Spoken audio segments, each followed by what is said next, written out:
രാജ്യത്തിന്റെ പ്രധാനമന്ത്രി നരേന്ദ്രമോദി ഒരു തന്ത്രം അങ്ങ് ഇലക്ഷൻ തുടങ്ങിയ സമയത്ത് തന്നെ മുന്നോട്ട് വെച്ചു.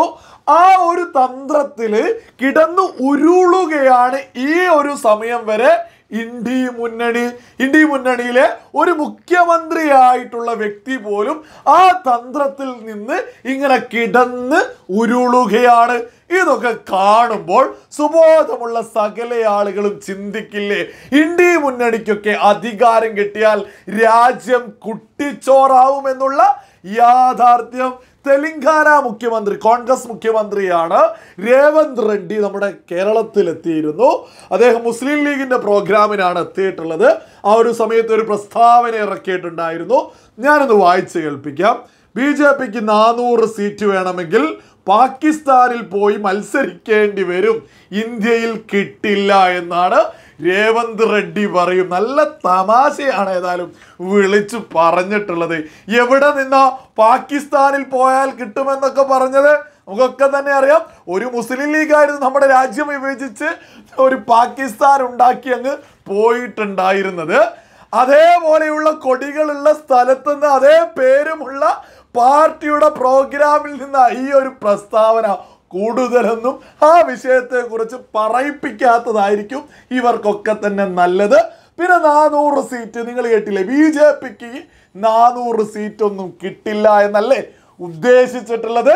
ഈ 400-ൽ കിടന്നങ്ങനെ ഉരുളുകയാണ് രേവന്ത് റെഡ്ഡിയൊക്കെ. ഇന്നും കോൺഗ്രസിന്റെ ഒരു മുഖ്യമന്ത്രിയാണെന്ന് ഓർക്കണം. പിന്നെയല്ലേ കൈരളി ചാനൽ വരെയുള്ള സകലരും 400 കിട്ടില്ല എന്നാ ഇപ്പോ വാർത്ത. എന്നാൽ 6ാം ഘട്ടം പൂർത്തിയായ സമയത്ത് നമ്മുടെ രാജ്യത്തിന്റെ പ്രധാനമന്ത്രി നരേന്ദ്രമോദി വളരെ വ്യക്തമായിട്ട് രാജ്യത്തോട് വിളിച്ചു പറഞ്ഞു, അതൊരു തന്ത്രത്തിന്റെ ഭാഗമാണ്. 273 കിട്ടിയാൽ പോരെ, രാജ്യത്ത് ഭരണത്തിൽ വരിക ആരാണ്? ആ ഒരു തന്ത്രത്തിൽ കിടന്നുരുളുകയാണ് ഇന്നും പ്രതിപക്ഷമെന്ന് വളരെ വ്യക്തമായിട്ട് നമ്മുടെ രാജ്യത്തിന്റെ പ്രധാനമന്ത്രി നരേന്ദ്രമോദി രാജ്യത്തോട് വിളിച്ചു പറഞ്ഞു. അതിനുശേഷവും ഈ ആളുകൾ വന്നിട്ട് കേരളത്തിലൊക്കെ വന്നിട്ട് പറയാ 400 കിട്ടില്ല എന്ന്.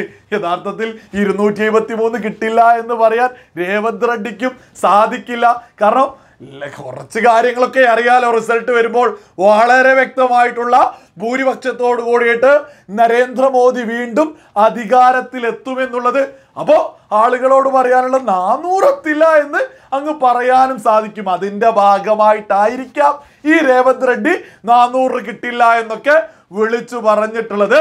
ഇതൊക്കെ കേട്ടിട്ട് നമ്മുടെ കേരളത്തിലെ സകല മാധ്യമങ്ങളും വളരെ ആവേശത്തിൽ, ഒരു മാധ്യമവും ഇല്ലാതെ സകലരും വിളിച്ചു പറയുന്നുണ്ട് ഇന്ത്യ മുന്നണിയാണ് അധികാരത്തിലെത്തുക എന്നുള്ളത്.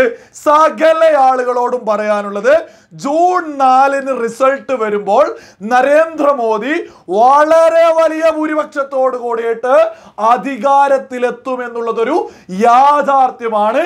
അന്ന് നമ്മുടെ കേരളത്തിലെ മാധ്യമങ്ങൾക്കൊക്കെ എന്തെങ്കിലും ഒരു ഉളുപ്പുണ്ടെങ്കിൽ ആ വിജയം അങ്ങ് അംഗീകരിക്കണം. അല്ലാതെ അന്നും അങ്ങനെയാണ് ഇങ്ങനെയാണെന്ന് പറഞ്ഞ് എന്തെങ്കിലും ഒരു ന്യായവുമായിട്ട് രംഗത്ത് വരും. അതാണ് ഇവിടുത്തെ മാധ്യമങ്ങൾ അവർ ചെയ്യാറുള്ളത് എന്നുള്ളതാണ് യാഥാർത്ഥ്യം. ജൂൺ 4 വരെ ഇവിടെയുള്ള സകല മാധ്യമങ്ങളും കോൺഗ്രസിന്റെ മുഖ്യമന്ത്രിമാരും സകല ആളുകളും നിങ്ങൾക്ക് തോന്നിയതുപോലെ പറഞ്ഞോളൂ.